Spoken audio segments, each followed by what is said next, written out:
I enjoyed that also. We'll get started. Today I want to welcome our friends from the north, from Canada.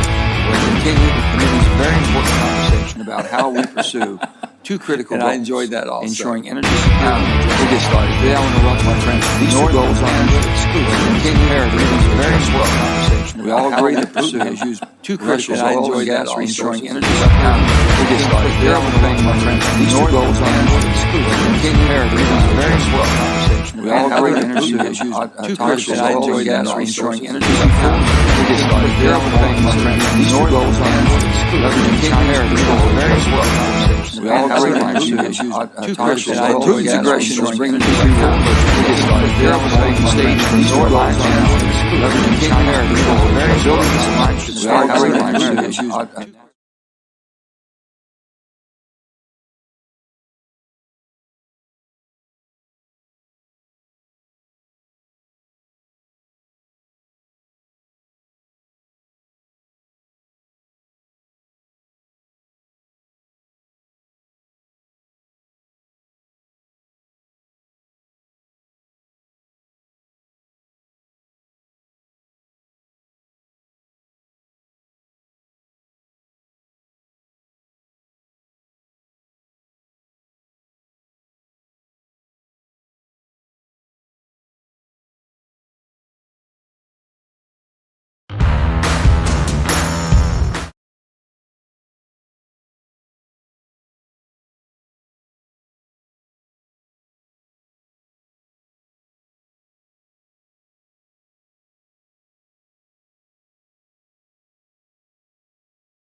Venezuela, which we have sanctioned due to Nicolas Maduro's anti-democratic actions. Canada is also a leading supplier of uranium and critical minerals to the U.S., including those used in advanced batteries such as cobalt, graphite, and nickel.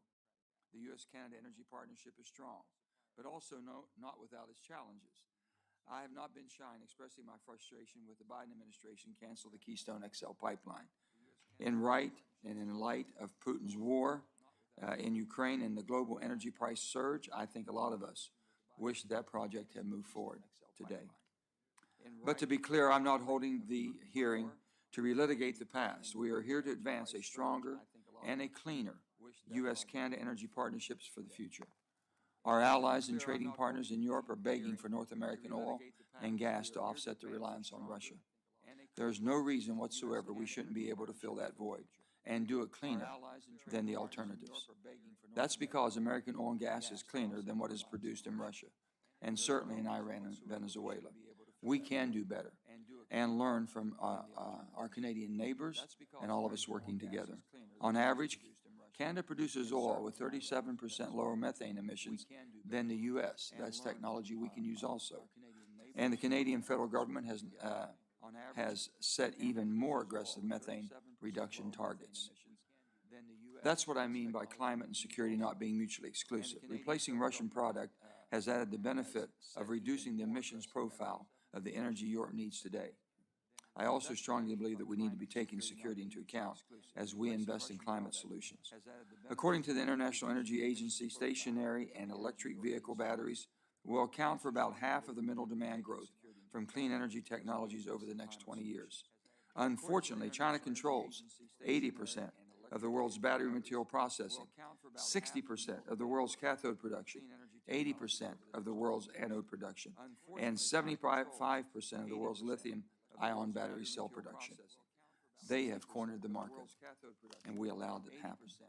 It makes no sense whatsoever for us to be so heavily invested in electric vehicles as a climate solution when that means increasing our reliance on China.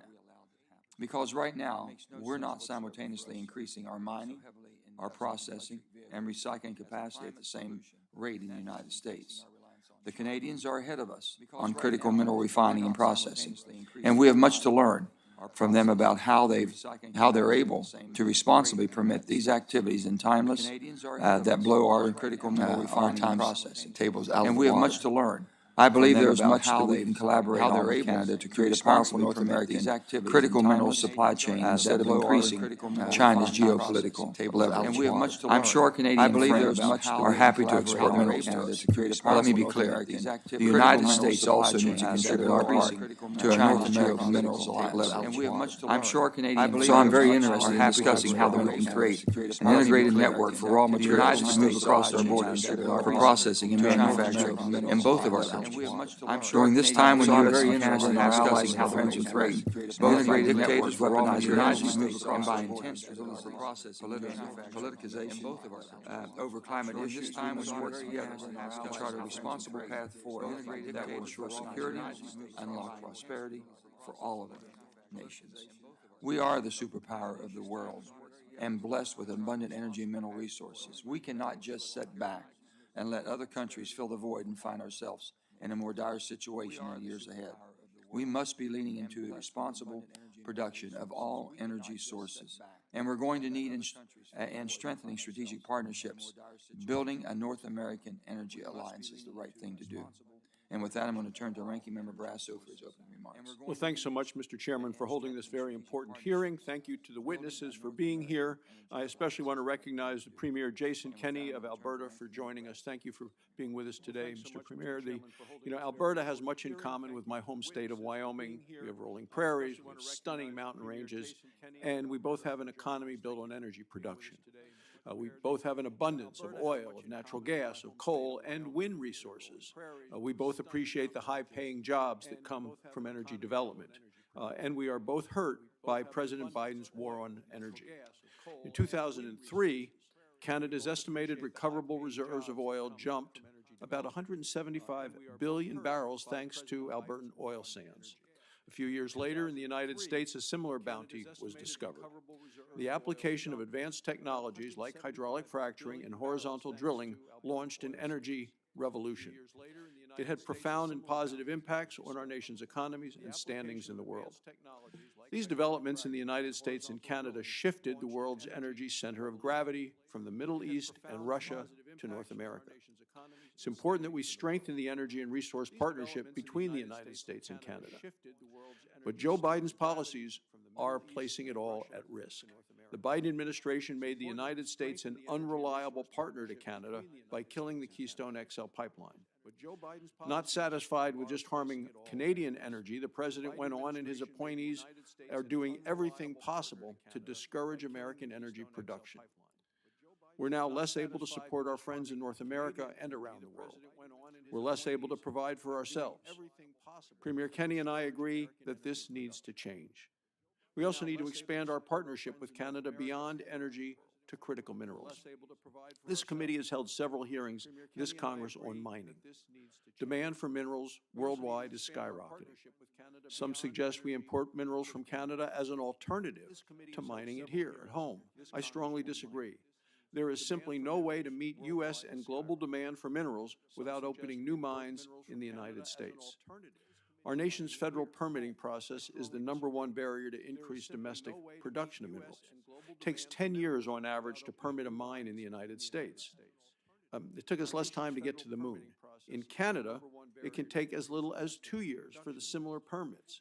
We should learn from Canada's best practices. Our electricity grids are physically tied with Canada's. There are dozens of interconnections. Electrons know no borders. Our countries face similar risks from blackouts, even as we help each other keep the lights on. Electricity must be reliable and affordable. People suffer and sometimes die otherwise. Electricity policy in both countries could use a dose of reality. The United States and Canada cannot rely on the sun, wind, and wishful thinking alone. Although Canada has a different energy mix for its electric grid, it makes the most of its affordable, reliable, and abundant natural resources. The United States must do the same. We should learn from Canada's permitting success with hydropower and nuclear energy. North American energy is a tremendous geopolitical asset. That means we need a strong energy and mineral partnership with Canada. That requires being strong ourselves by ramping up energy and mineral production here in the United States. Thank you, Mr. Chairman. I look forward to the testimony. Thank you, Senator Barrasso. And before we get started, I want to have a little housekeeping measure here. I want to announce that basically the Greek Prime Minister will be addressing a joint meeting on Congress this morning at 10:35. I'm going to be staying here for this hearing, so we're not going to be recessing, but any of the members who might have to leave or want to attend, it's understandable. I think this will be much more interesting. So I'm going to now turn to our witnesses. I'm going to introduce them. We have the Honorable Jason Kenney, Premier of Alberta, Canada. We have the Honorable Nathalie Camden, Associate Deputy Minister of Mines at the Quebec Ministry of Energy and Natural Resources. And we have Mr. Francis Bradley, President and Chief Executive Officer of Electricity Canada. We also have joining us virtually is the Honorable Jonathan Wilkinson. He's Canada's Minister of Natural Resources. I do understand, Minister Wilkinson, that you have to leave at noon to attend a cabinet meeting, and we'll be cognizant of your timing there. So hopefully we'll get our questions to you quickly. With that, we are going to open up with Premier Kenney with his opening remarks. Turn on your mic. There's a little button there. Just push it. All right. There you go. Thank you so much, Chairman Manchin, and to you members of the committee. Thank you especially for having visited us in Alberta. I'm sorry we didn't offer good weather, but come back in the Great. summer. I thought it was all Canada. Thank you so much, Chairman Manchin. Senators, if you remember one thing from today's hearing, I hope it will be this, that the province of Alberta is by far the largest source of U.S. energy imports. U.S. energy security depends on Alberta, and Alberta can be a huge part of the solution to the problem of American energy inflation and the cost of living crisis. Senators, last year, over 60% of U.S. oil and gas imports came from Alberta. That's 60, not 16, 60%. The U.S. Energy Information Administration reports that in last year, the United States imported 2.2 billion barrels of crude oil, 1.4 billion of which, or 62%, came from Canada, and virtually all of that from Alberta. Let's put that in perspective. Last year, 13% of U.S. oil imports came from all OPEC countries combined, and only 6% from Saudi Arabia. So Alberta supplies the U.S. with 10 times more oil than Saudi Arabia and 5 times more than all of OPEC. The same is true for natural gas. Last year, my province shipped 4.8 billion cubic feet of gas per day to the U.S. That's 63% of your gas imports. And I'm proud to say that Alberta is home to the world's third largest proven and probable oil reserves, about 180 billion barrels worth, and one of the world's largest reserves of natural gas. The province of Alberta owns those resources and has the exclusive constitutional jurisdiction to regulate their production.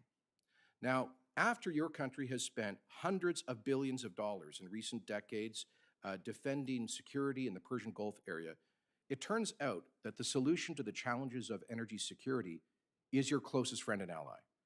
Vladimir Putin's brutal invasion of Ukraine has proven the danger of allowing dictators to dominate global energy markets and weaponize oil wealth, using it to spread violence, instability, and terrorism around the world. And that's why we were, frankly, so taken aback when President Biden vetoed the Keystone XL pipeline. It would have safely delivered 830,000 barrels a day of responsibly produced Canadian energy to the U.S., more than displacing the 670,000 barrels a day that you all bought from Putin's Russia last year. We were also perplexed with the administration's response to sky-high gas prices was to plead with OPEC to produce and sell more oil, while working to lift sanctions on dictatorships like Iran and Venezuela. White House officials have reportedly discussed a presidential visit to Saudi Arabia to press for more production of their oil and their exports to the U.S. Oil that is used to buy cluster bombs dropped on Yemeni civilians. Well, Senators, Calgary is a lot closer to Washington than Riyadh, and you don't need the U.S. Navy's Fifth Fleet to patrol the Great Lakes. To quote former Montana Governor Brian Schweitzer, we don't have to send the National Guard into Alberta.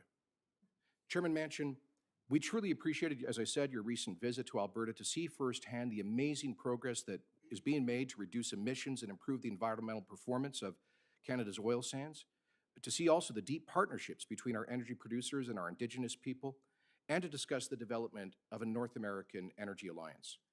We invite other members of this committee to visit Alberta and see for yourself, judge for yourself, draw your own conclusions about whether Alberta is a preferable solution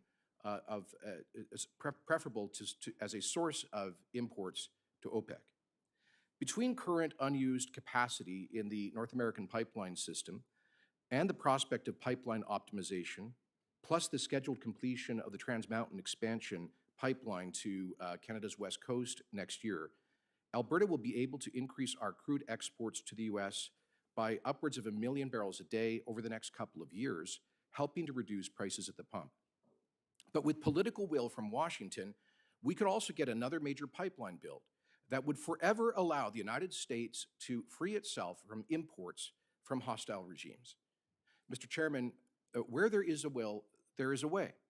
The government of Alberta is keen to work with you and friends in the United States to get another major pipeline built to achieve the dream of North American energy independence and security. At the same time, we must work together to maintain current supply. And that's why I call on the United States government to join Canada in demanding that the Governor of Michigan respect the 1977 Canada-U.S. Pipeline Transit Treaty by abandoning her efforts to decommission the Enbridge Line 5 pipeline that has safely delivered over 600,000 barrels of Canadian energy to the U.S. for 6 decades. Her plan to do this would only worsen the energy and cost of living crisis at the worst possible time. And we must work on both sides of the border to remove regulatory barriers to the production and shipment of energy. Senators, replacing conflict oil imports with Canadian energy is not a threat to the environment. We take seriously the need to cut emissions and to address climate change. Alberta's oil and gas producers and pipeline companies have some of the world's highest ESG rankings. Alberta was the first place in North America to implement carbon pricing. Through massive investments in clean tech, we've reduced the carbon footprint of an average barrel of Alberta oil by 36% since the year 2000 to below the global average for heavy oil. Our oil sands producers are committed to achieving net zero greenhouse gas emissions in their operations by 2050, in part through a big expansion of our world-leading carbon capture, utilization, and storage infrastructure. We're on track to reduce methane emissions by at least 45%. We're leading Canada right now in renewable energy investments, and we're set to become a global hub in the production of net zero and low-emitting hydrogen. So thank you, Mr. Chairman. I look forward to your questions and ongoing collaboration on developing a North American energy alliance. Thank you, Premier Kenney. And now we're going to go to Natalie Camden. Chairman Manchin, Ranking Member Barrasso, and distinguished members of the committee, thank you for this opportunity to share Quebec's mining practices and present how we can grow our relationship. Canada and the U.S. are long-time friends, partners, and allies. During World War II, the U.S. built aluminum smelters for the Allied war effort. Today, Quebec supplies around 60% of the North American aluminum. And thanks to our energy that is 99.8% renewable, it is the greenest in the world. This shared history is more important now than ever. New national security threats demand similar collaboration. For defense purposes, Canadian products are considered domestic, and our trade is further deepened through the USMCA. Quebec stands ready to partner with the United States to address weaknesses in our supply chain. How can we help? First, We have the minerals the U.S. needs, and we are business ready. Quebec's subsoil contains 46 of the 50 minerals deemed critical and strategic by the USGS, including lithium, nickel, cobalt, and graphite, all required for batteries. Our Critical Minerals Action Plan, the first in Canada, sets priorities from exploration to recycling. Quebec is recognized as the 6th most attractive mining jurisdiction in the world. We have 22 mines in operation, 3 in care and maintenance, and 33 mining projects. Second, the transition to EVs and renewable energy is increasing mineral demand. To meet this challenge, Quebec has developed a strategy to build a highly efficient and traceable North American battery supply chain from mine to wheel. And it is already taking shape. Recently, GM, POSCO, and BASF each announced a major CAM facility less than 100 miles from Vermont and Maine. The CAMs developed in Quebec will power GM's next factory in Michigan, as well as facilities in Ohio and Tennessee. The GM POSCO plan is proof. Together, we can create jobs on both sides of the border. For EV manufacturing in North America to be globally competitive, it needs to be truly North American. Like in the US, mining projects in Quebec require numerous permits and authorizations. We have streamlined these processes while increasing social acceptability and transparency. Through government reforms and a new permits coordination office, we cut administrative formalities by over 30%. Cutting red tape generated substantial savings for industry, without, of course, weakening our environmental stewardship. Industry knows that social acceptability and sustainable development are paramount in Quebec. Companies are adopting globally recognized and sustainability certifications and standards. And sustainable development ensures sustainable economic returns. Quebec's hydropower provides stable electricity prices for consumers, be they a mining in Quebec or a household in New England. Quebec is also home to many Indigenous communities. We have concluded modern treaties with the Cree, the Inuit, and the Naskapi that offer companies predictability. In addition to our required consultation process, we promote dialogue amongst Indigenous communities, mining companies, and government at the earliest stage. I want to close by stressing the urgent need to deepen and expand our collaboration. The situation in Ukraine shows energy and resource vulnerabilities of many allied countries. On battery, mineral, and energy issues, the message is the same. The US must diversify its sources, and Quebec is here to help. Working together can ensure our competitiveness, security, and the environment for generations to come. Quebec is just an hour-and-a-half flight from Washington. We invite you to come visit La Belle Province anytime, and perhaps we'll have nice weather, perhaps. And merci beaucoup, and I look forward to hearing your questions. Thank you, Deputy Minister. And now we're going to go to Mr. Bradley. Right. Good morning, Chairman Manchin, Ranking Member Barrasso, and members of the Senate Committee on Energy and Natural Resources. Thank you for the opportunity to speak about the mutually beneficial electricity relationship between Canada and the U.S. and how it bolsters shared goals for clean energy, energy security, reliability, affordability, and our economies. I'm Francis Bradley with Electricity Canada. We are the voice of the Canadian electricity industry. Our members generate, transmit, distribute, and market electricity across Canada and the U.S. every day. The integrated U.S.-Canada electricity system is critical to the positive North American energy relationship. This relationship is recognized by the United States-Mexico-Canada Agreement, providing for tariff-free treatment of energy trade between our countries. As both countries seek to achieve clean energy goals and to ensure energy security, this partnership offers opportunities to increase the availability and development of reliable and affordable clean energy. Canadians and Americans share a highly integrated electricity grid connected by over 35 high-voltage transmission lines. Some 30 states engage in electricity trade with Canada each year. Canadian and U.S. electricity companies own and invest in assets on both sides of the border.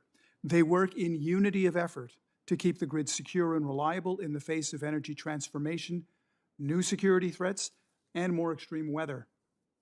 Canada has a low-carbon electricity grid, an abundance of reliable, affordable, and dispatchable power, and further clean resource development opportunities.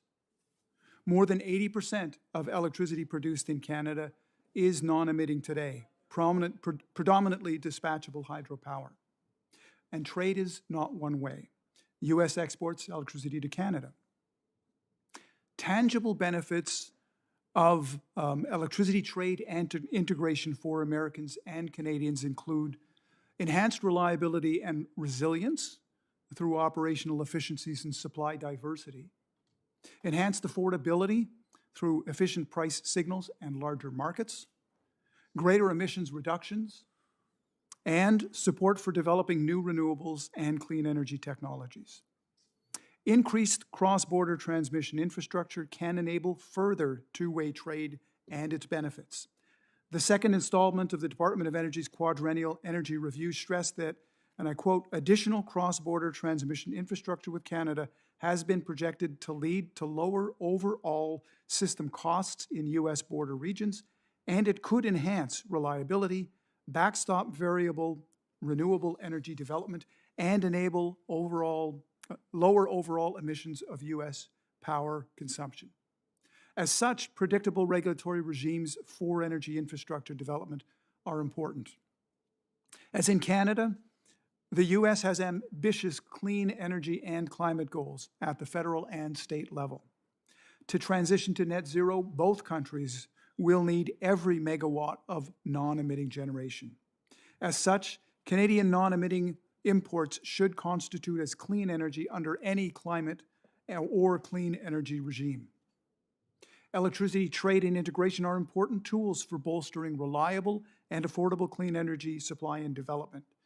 For example, the Champlain-Hudson Power Express will provide clean power from Canada to New York, building on benefits already existing from electricity trade. Canadian hydropower can help bring more U.S. intermittent resources online by serving as backstop energy to solar and wind. A recent example is the Great Northern Transmission Line, connecting Manitoba hydropower with U.S. wind. Further, Canadian hydro can act as a battery to help reduce U.S. renewable curtailment.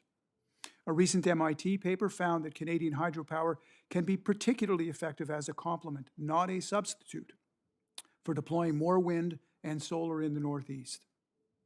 There is also cooperation on electricity technology leadership.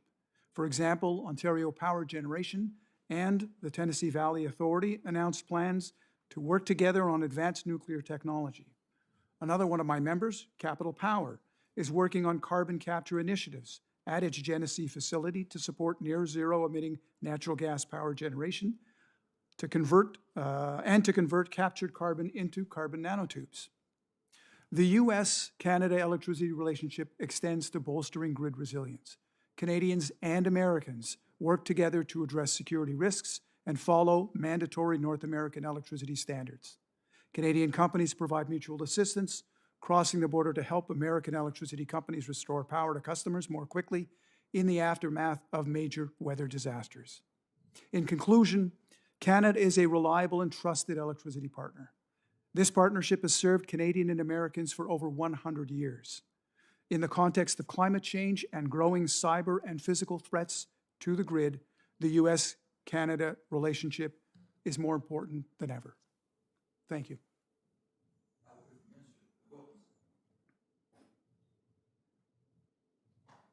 Minister Wilkinson? Thank you.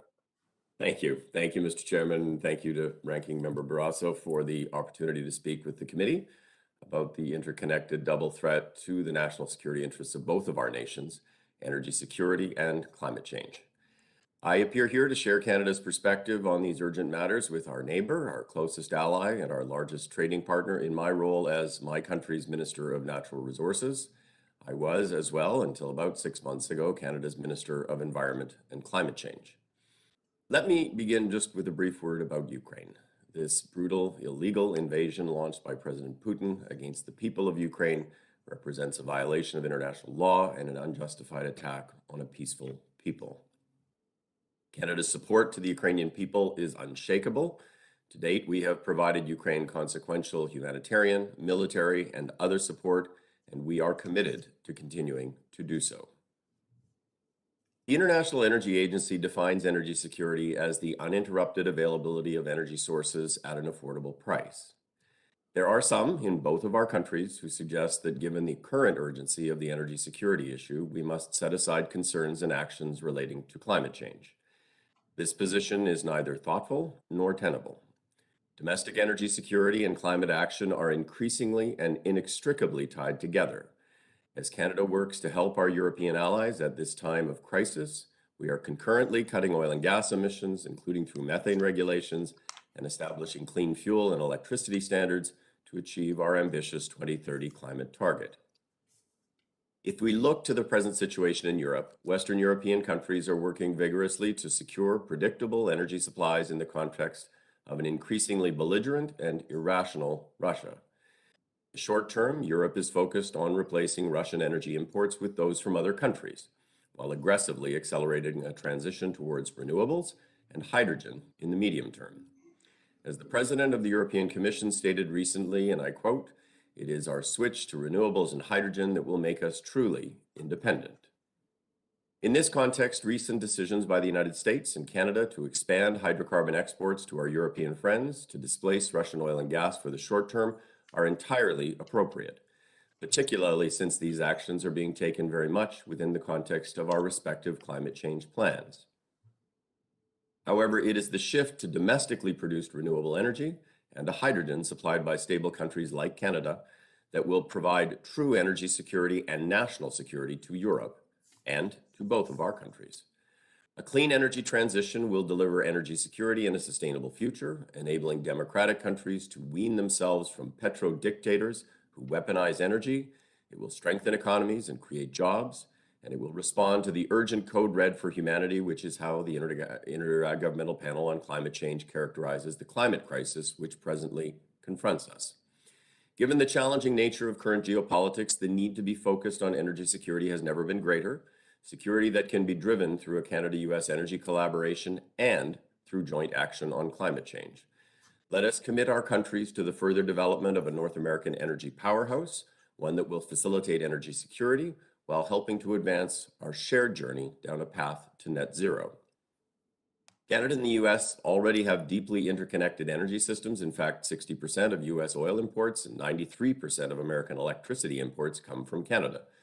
And all of this flows through a network of existing pipelines, very much including Line 5 and cross-border electricity transmission lines. Going forward, there will be a continuing relationship between our countries in the areas of oil and gas. Even in the International Energy Agency's net zero scenario, there will be a need beyond 2050 for about a quarter of current oil production and half of current gas production for use in non-combustion applications, such as petrochemicals, lubricants, solvents, waxes, and hydrogen. And clearly, countries that focus on producing hydrocarbons with ultra-low production emissions are likely to be the last producers standing.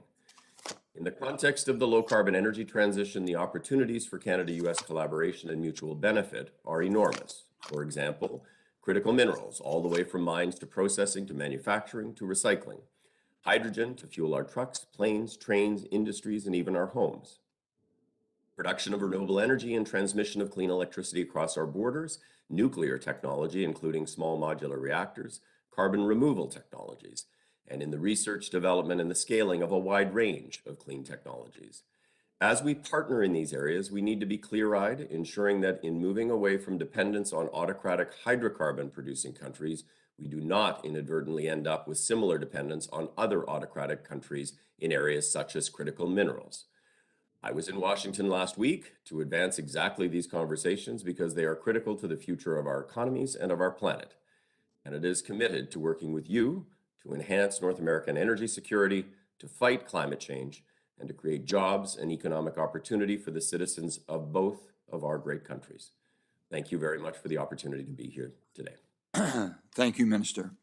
Before we start our questioning, and I'd be remiss if I didn't ask all of you to introduce your staff that's traveled with you, and we want to welcome all of them. But if you want to take time and Premier Kenney, if you want to start. Thanks, Senator. So I'm joined by Alberta's Minister of Energy, Sonia Savage, Minister of the Environment and Parks, Jason Nixon, and Alberta's Senior Rep in the United States, James Rashad.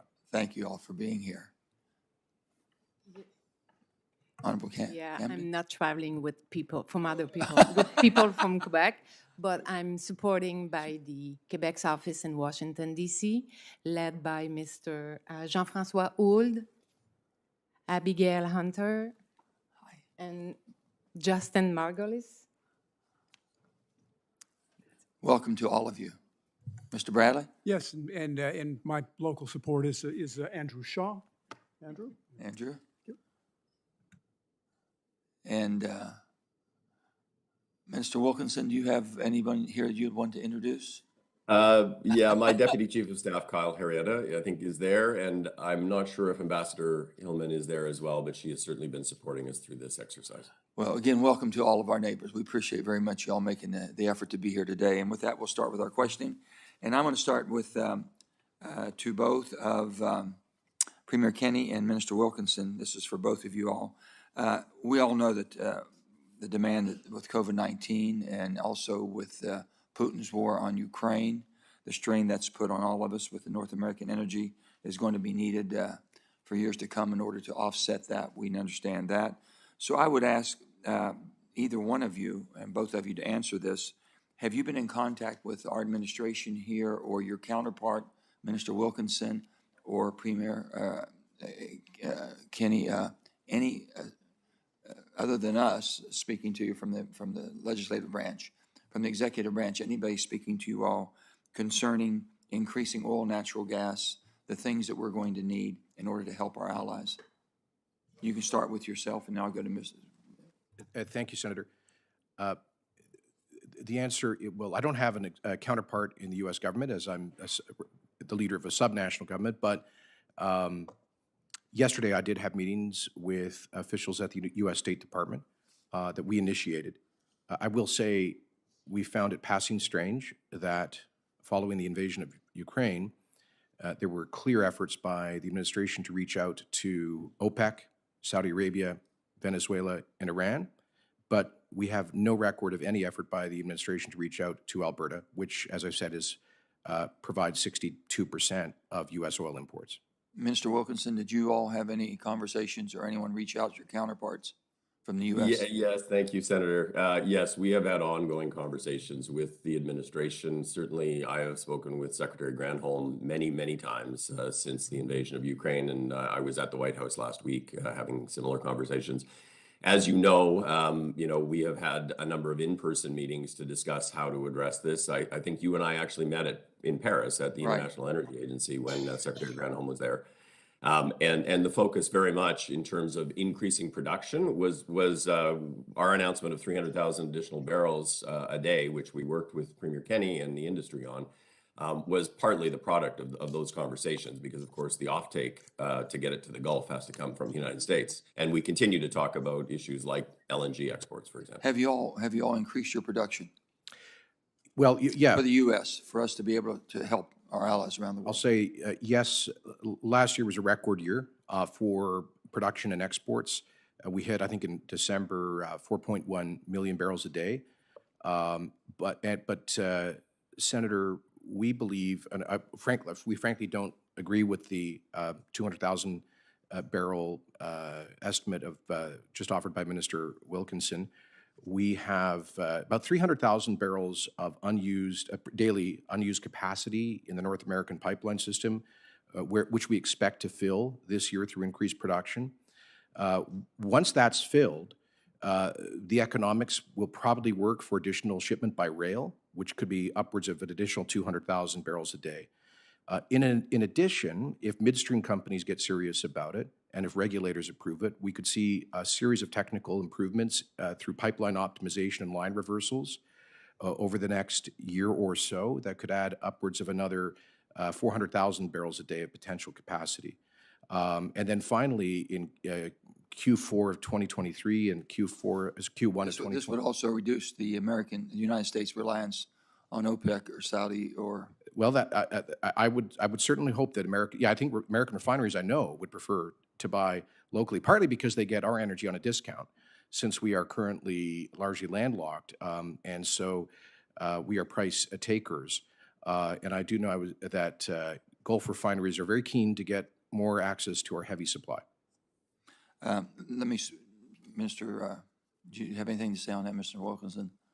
No, I think as Premier Kenney said, the focus in the short term has been on looking at ways to essentially utilize existing pipeline capacity. That's where the 300,000 barrels or barrel equivalents comes from, and it was the product, obviously, of work that we did with the pipeline companies, the oil sector, and certainly that is part of the contribution that Canada makes, in the same way that the Americans have made a contribution, the Brazilians have, to trying to actually ensure that we are addressing the concerns associated with displacing Russian. Let me go to the Enbridge 5 pipeline that we talked about, and going under the Great Lakes.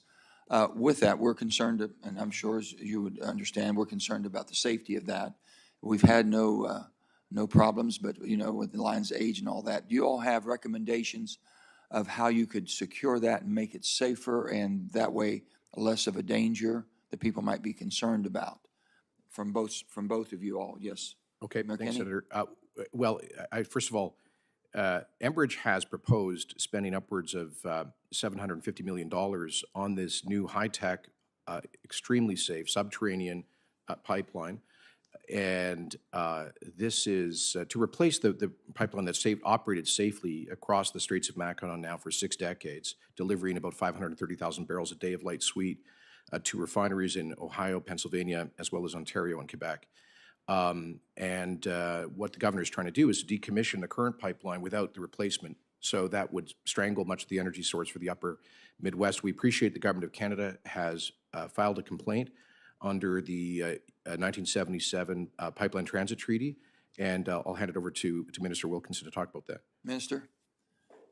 Yeah, and I would say the proponent has indicated a willingness to do whatever needs to be done to address the environmental concerns, and certainly the pipe under the Straits of Mackinac is a key element of that. We think the company has gone above and beyond what is required here, but we are obviously looking to find a resolution that's going to work for all sides. And certainly we have invoked the treaty, which is a treaty between Canada and the United States, which relates to the free flow of pipelines and the products within pipelines. And we look to try to find a way to resolve this. This is an important pipeline, not just for Canada, but I mean, Ohio, Michigan, Pennsylvania get products from this pipeline. Have we ever had a leak or problem with that pipeline? Not to my knowledge, not anything significant. Not to my knowledge. For six decades, correct? And they're willing to basically, I'm understanding, encapsulate that in a tunnel type, so it would prevent it from ever being a danger to the Great Lakes. That's right, Senator. And I believe what Enbridge needs to proceed more quickly, which is what Michigan would like to see, is an acceleration of the federal regulatory approvals of that. But to stop the current operation would jeopardize energy security for the upper Midwest. There's no doubt about that. With that, we'll go to Senator Barrasso for his questioning. Thanks, Mr. Chairman. Premier Kenney, a couple things. Time is limited, so I hope if you go yes or no on some of these things. Did killing the Keystone XL pipeline make it more difficult and expensive to move Canadian oil to U.S. refineries? Yes. So now Canadian oil, which would have traveled by pipe, will have to be moved by train or truck. Is this more or less environmentally friendly? Less. Has killing the pipeline further exacerbated the supply chain issues between our two countries? Yes. And so is it fair to say that President Biden's decision to kill the Keystone pipeline increased cost, harmed the environment, and added to our supply chain troubles? I think that's a reasonable conclusion. So you noted in your testimony that Keystone would have been able to move 800,000 barrels a day Canadian oil, significantly more than the 670,000 barrels a day of oil we imported from Russia in 2021. So if Keystone had been built, would Canada have been able to replace that Russian oil? Oh, yes, and in fact, the operator TC Energy had contracts to move that 800,000 barrels plus per day. So in your testimony, you note that President Biden has pleaded with OPEC and Russia to increase oil output and has worked to remove sanctions on oil exports from Venezuela and Iran. At the same time, the administration continues to block access to energy resources and the infrastructure needed to move them in Alberta and across the U.S., including in my home state of Wyoming. So I was just going to point out today's Wall Street Journal had today, Tuesday, May 17th, Biden's dance with the dictator states, the Biden administration's sanctions dance with the dictator, and they're talking, of course, here about Venezuela's strongman Maduro, dance with the dictator is taking place even as it acts at every turn to restrict U.S. oil and production. So does Biden's policy make any sense for the people of the United States or of Canada? Well, it's for you to figure out what works for people in the United States, Senator, but I'll just say this.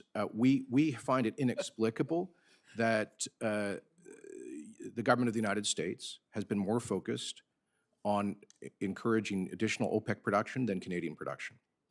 So, I understand that provinces, rather than the federal Canadian government, takes the lead on permitting many energy projects. So there's some differences in how we do things. Provinces largely own and have the authority to manage the natural resources within their borders. Your staff behind are shaking their head yes across the board. Provinces largely own and have the authority. So in Wyoming and other western states, the federal government owns and manages nearly 70% of the minerals within our state borders. This makes for a very inefficient system. So could you explain to all of us how do provinces, rather than the federal government, make better managers of natural resources?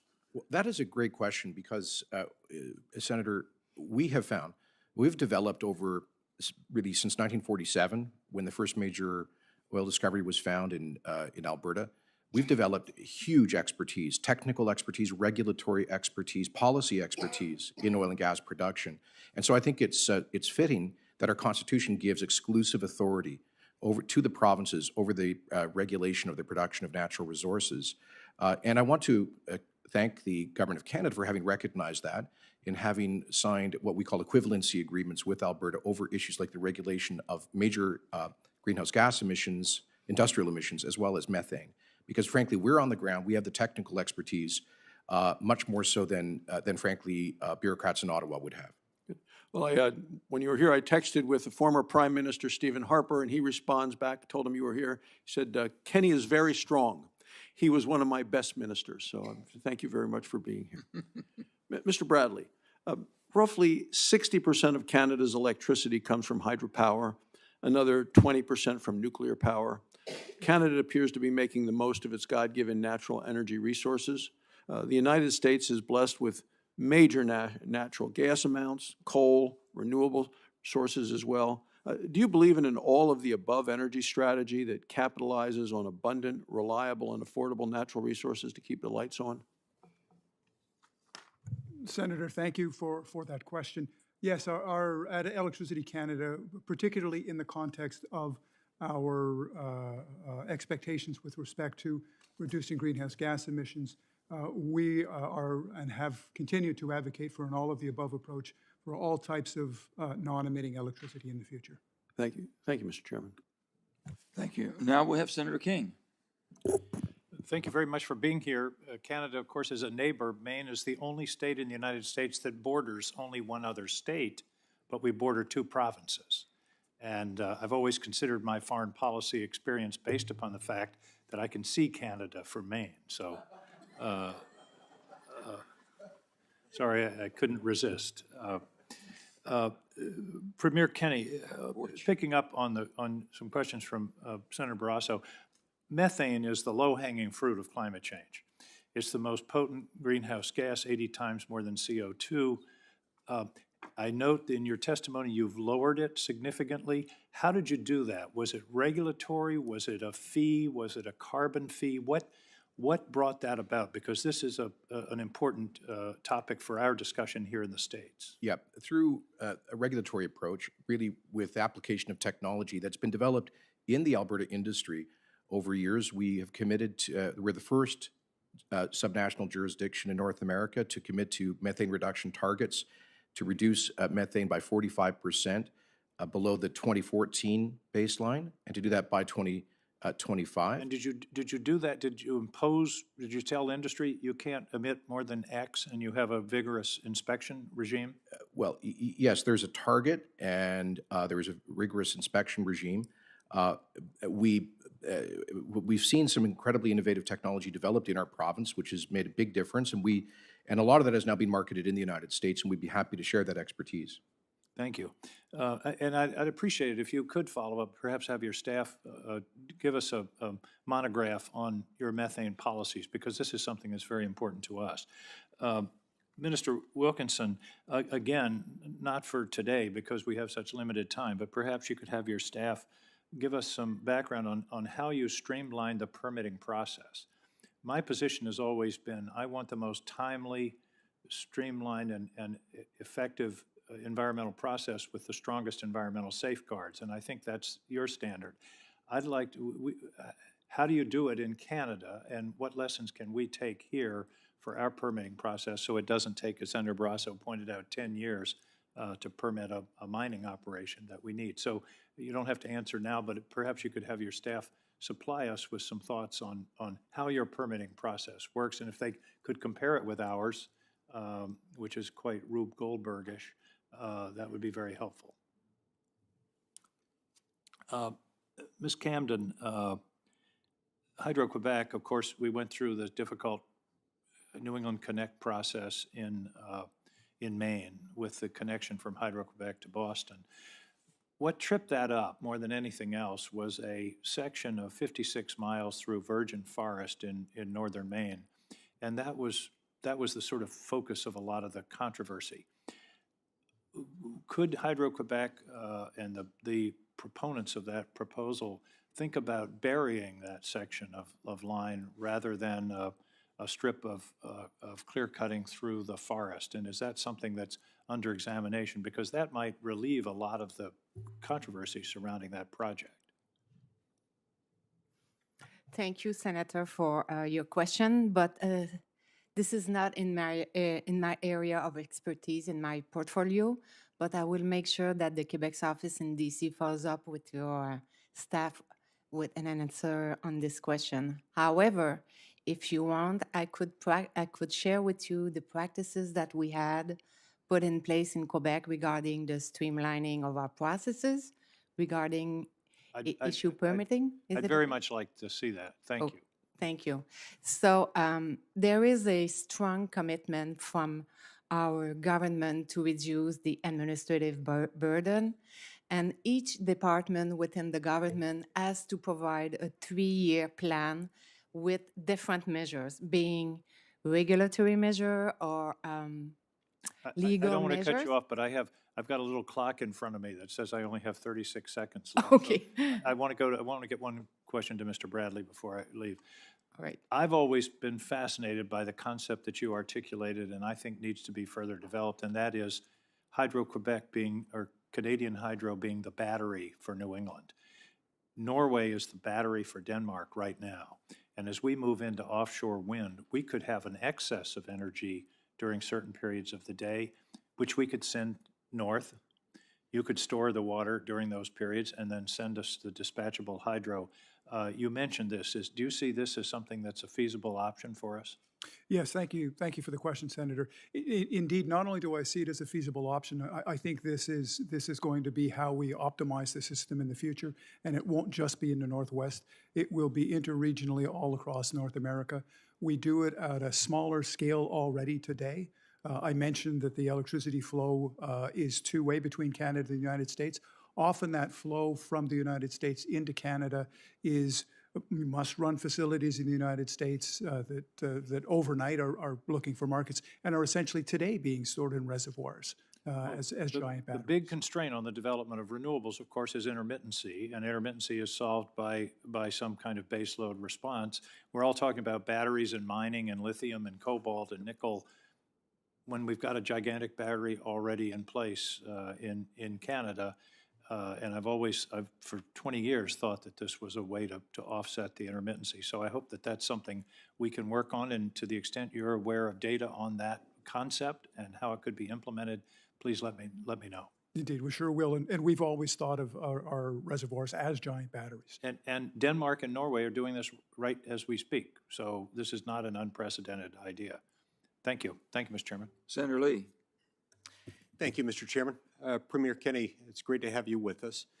Over the last few years, environmental social governance, or ESG, has gone from being something that almost no one knew about, no one had ever even heard of just a couple of years ago, to something that's imposed a sweeping set of obligations imposed on companies, but imposed at this point not by government, but by financial regulators, by markets, and by institutions around the world, with some government regulators stepping in and starting to embrace these and make them part of their regulatory portfolio.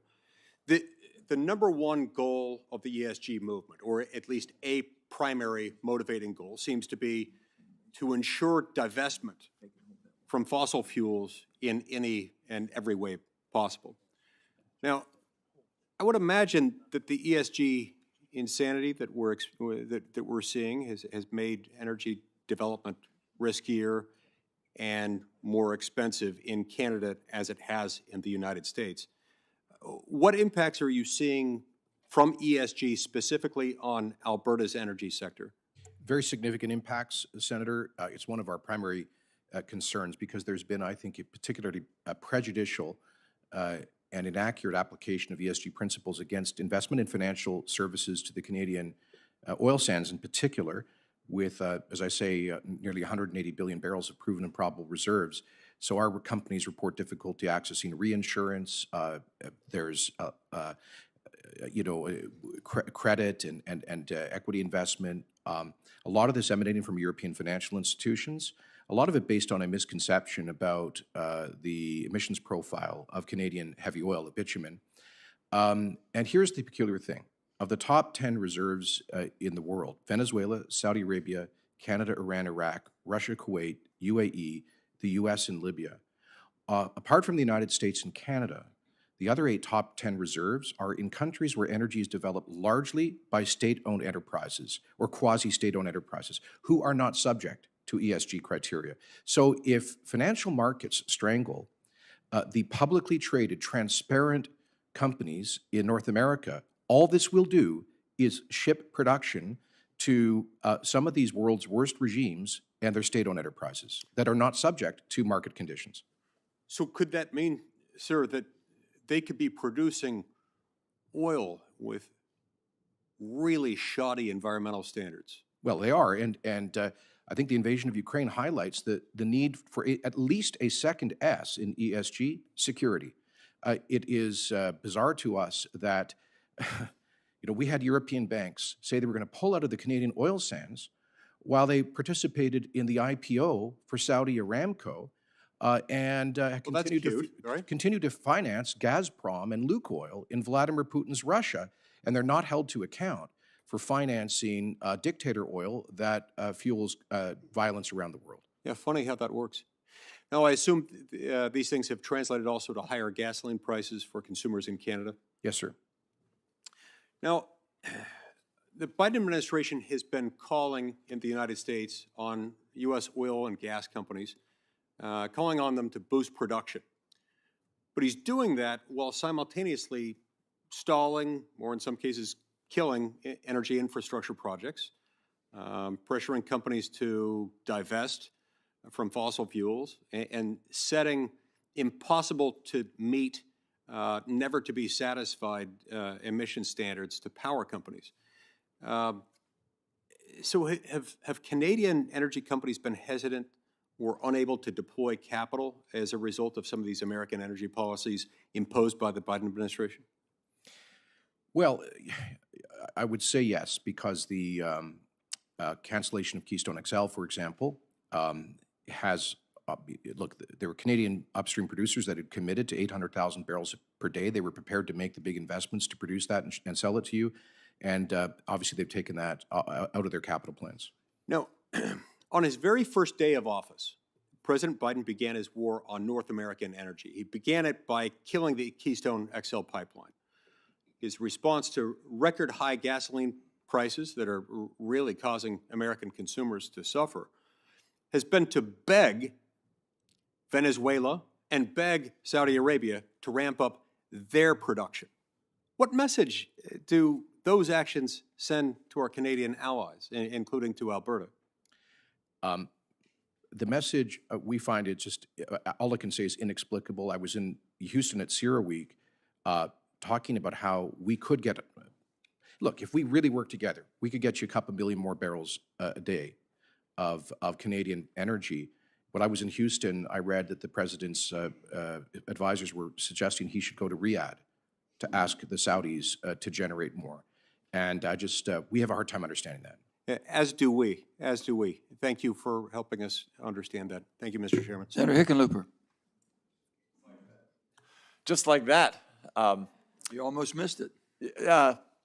First, thank you all for being here. I'm looking up at the screen as well. Appreciate you coming down. I was the mayor of Denver, which is as close to a cousin of Calgary, I think, as we probably can get, and have had several trips to Alberta and actually all across Canada. I'm probably the loudest supporter you'll get from what should be the brotherhood and sisterhood of Canadians in America.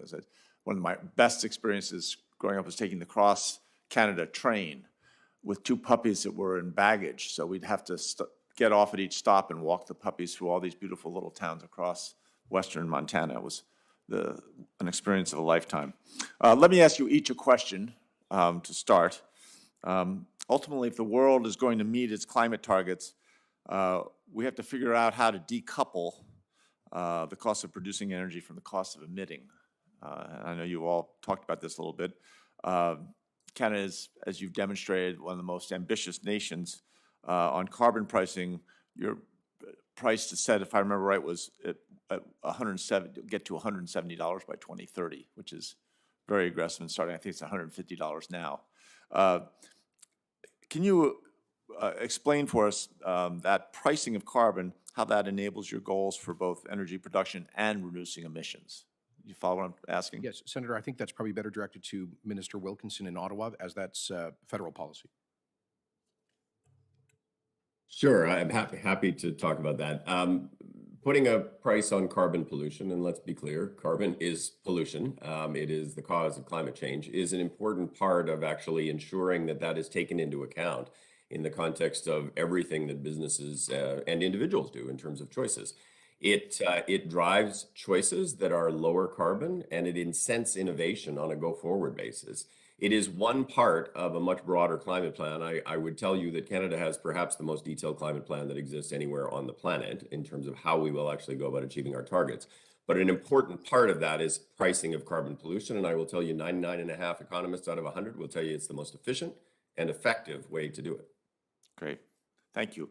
Mr. Bradley, let me ask, China's building I'd say almost an energy empire built on cheap renewable resources enabled by their build out of interregional transmission, building a really massive grid. Since 2014, they've added 260 gigawatts of interregional transmission capacity, while we in the United States have added 3 gigawatts. Can you speak to how better integrating our grids via transmission could enable the U.S. and Canada to leverage our complementary resource strengths to compete with China's clean energy growth strategy? And I heard the earlier discussions about the cross-border transmission, which I think is very, very important. But just within that sense of, you look at China's coal consumption, it's been flat since 2010. They've built more plants, but they're just not using it. They're continuing to do more wind, more solar, and part of it's just this grid.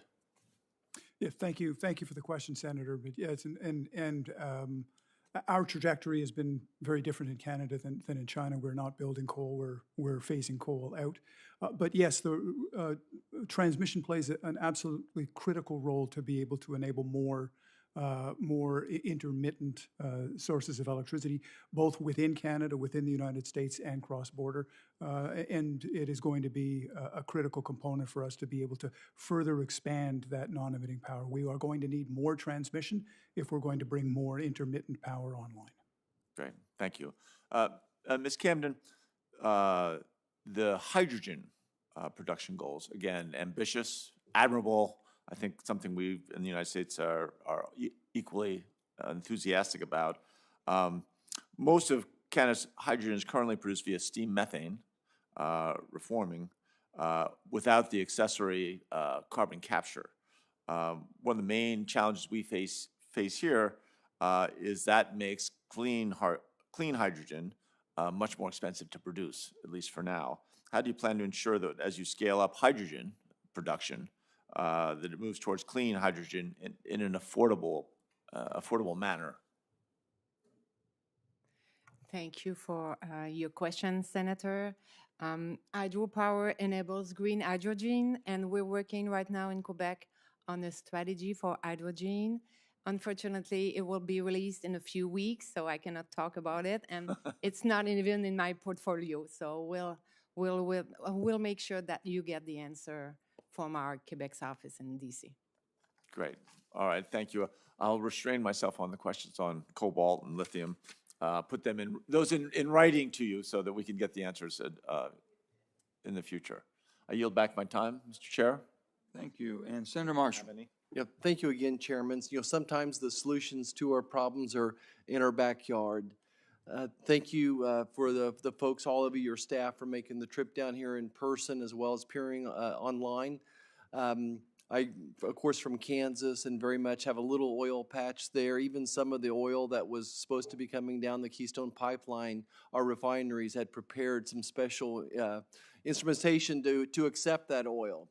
So these types of decisions continue to impact all of us in many, many, many ways. I think I want to start just a second with Premier Kenney, if you don't mind. You mentioned about just the improved carbon footprint, the decreased 36% per barrel of Alberta oil, and methane emissions down up to 45%. We're admirable. We admire that. What are you all doing that makes this work? Technology. And as Senator Manchin has said, we're only going to get as far as tech will take us in reducing emissions. With respect to reducing the emissions intensity for a barrel of bitumen, it's true that extracting bitumen is energy intensive. It requires huge amounts of steam to separate the oil from the sand. Increasingly, the companies are shifting to things like solvents instead of steam, and also changing their energy source, in one case from using petcoke to natural gas, and other efficiencies right across the board. They are exploring with us the possibility of small modular reactors as the future zero-emitting source of energy for extraction. As I say, a lot of locally developed technology that's helped us actually exceed our goals in methane reduction. Okay, yeah, thanks for sharing that. I've always said that innovation will solve the problem, not federal government, not taxation as well. I want to talk to Minister Camden just for a second about potash. So a large amount of the world's potash is made in Belarus and Russia. Probably some 20 to 40% of the world's exports of those fertilizers go through the Black Sea. The United States, on the other hand, depends very much on potash from Canada. For a lot of reasons that evidently we can't mine it here. I don't know what's different, but it seems like our American companies have given up on mining. And right now, of course, the Chinese are buying lots of your potash as well, and my American farmers are shortchanged. Are there any solutions out there? What are you doing to gear up potash? What's the timetable look like that? Is there any way we can prioritize American farmers, your good ally, over this potash? Thank you, Senator, for your question. Unfortunately, we don't have potash in Quebec, not at all. So if I may defer this it's in Alberta here. I was trying to spread the questions out. I'll speak for my I'm colleague. happy to take. Happy to take it. Sure. Go ahead, John. Okay. So potash is certainly one, and I think this relates to the broader issue around critical minerals. It's uranium and it's nickel and it's cobalt, neither of which the United States has in abundance. So we are certainly focused, as we've discussed, from an energy security perspective and a broader food security perspective as it relates to potash, to try to ensure that we are going to be able to respond to the needs that the United States and Western Europe are going to have as we look to displace sources from Russia. And there is a process going on. Most of the potash is in a province called Saskatchewan, which is where I grew up. We are looking to augment the production, and there is actually a large new mine coming on stream in the next few years. So that is a conversation that is ongoing. Okay. Premier, anything to add? Just my neighboring province, Saskatchewan, they have the second largest potash reserves in the world. So, and I should add, they also have the second largest uranium reserves. But I guess I just want to make a point here, though, that you don't flip a switch and double your production. Is it going to take months or a year or two to kind of make that happen? Jonathan? The initial augmentation is actually ongoing right now. It'll be done, I think, within certainly a year. But the new mine that's coming on stream, it's probably 2 to 3 years out. But certainly we are going to see significant increases over the next little while, which will help to ensure that we can wean ourselves off of Russian sources and Belarusian. Thank you. Thank you so much, everybody. Chairman, I yield back. Thank you, Senator. Senator Cortez Masto. Thank you, Mr. Chair. Welcome to all of our witnesses today. Let me just talk a little bit about the environmental review processes. At a recent hearing this committee had on critical mineral security, I discussed with a witness what we can be doing to improve our environmental review processes and identify conflicts earlier in the process, including ways to avoid litigation or other opposition before a project invests resources and money. The witnesses raised Canada's use of an environmental and social impact assessment, the social being the optimal component, that helps identify and resolves social license to operate issues and other potential conflicts much earlier in the process. Own environmental impact statement processes. And by the way, I'm from Nevada. Over 80% of the land owned by the federal government. So we have an important relationship that we have to constantly engage at the federal level. But I guess my question to the panelists, and maybe Minister Wilkinson or Deputy Minister Camden, will start with you. Can anyone on the panel elaborate on any differences between our permitting systems and where Canada may have a more success in successfully siting and permitting projects on your public lands? And Minister Wilkinson, maybe we'll start with you. Sure. So a couple things. I mean, for mining in particular, some of the permitting and regulatory processes are at the provincial level and some of them are at the federal. Most of the Crown land in Canada is actually the responsibility of the provinces. But I absolutely agree with you and what we have tried to focus on with respect to environmental assessment is having those conversations very early, identifying the critical issues that are going to have to be addressed, whether that's impacts on water, impacts on species at risk, or indigenous concerns, which are a very, very important part of our process in Canada. Trying to ensure that we're isolating the big issues early on and working to try to address those so that you're not 5 years into a process when you run into the wall where there are significant concerns that haven't been addressed. Those are things that, while there are different views on environmental assessment processes even within the Canadian Federation, I think we would all agree that having those conversations very early on is extremely important to expediting the process. Anyone else? Yeah, I would add that, like Minister Wilkinson said, we do have environmental robust assessment review. We have an independent review board, and usually I would say that when the environmental study are submitted to the government or the board for analysis, it takes between 48 to 60 months before getting the authorization from the government. And during that times, we have public hearings, and all these studies are made public, as well as all the questions sent to the mining companies and the answer given by the companies. They're all made public. So it helps people and local communities and indigenous communities to learn more about what are the issues and concerns. And in that way, it helps for social acceptability too. Has the analysis of the environmental and social impact assessment added to the time frame it takes to No, get permitting? it's the 48 to 60 months. It's at the moment you submit your environmental study. Okay. And then we have the analysis phase, and then we have public hearings. Then after the public hearings, sometimes, often, the recommendation the recommendation will change the projects to improve the projects. And then the government will approve the project. And at that time, you have all the stakeholders get to weigh in as well, correct? Yeah, but all that information is public at that time. Right, right. Thank you very much. Mr. Chair, I yield the remainder of my time. Thank you. And now we have Senator Langford. Thanks, Senator Manchin. So let me continue on that same conversation Senator Cortez Masto was talking about, and that is the permitting process. The 48 to 60 months there, so you're talking 4 or 5 years to be able to go through that process. We have multiple of our mining projects that may take 10, 15 years to be able to go through the permitting. The question that comes up with all of our mining projects is there a deadline where a decision has to be made and the decision's done? Because in the United States, you may go through the permitting process, and at the end of it, there's a lawsuit by some outside group that then they file suit, and then there's the lawsuit process, and then it goes through NEPA evaluation again because the NEPA's expired, and so that's the continual process. One of the things that seems to be missing on our process is there's not a deadline where a decision has to be made and the decision's done. Do you have a point when you get through that 48 to 60 months that you had mentioned before where the decision is made, everyone's been heard, that it's done, whether it's going to happen or not happen?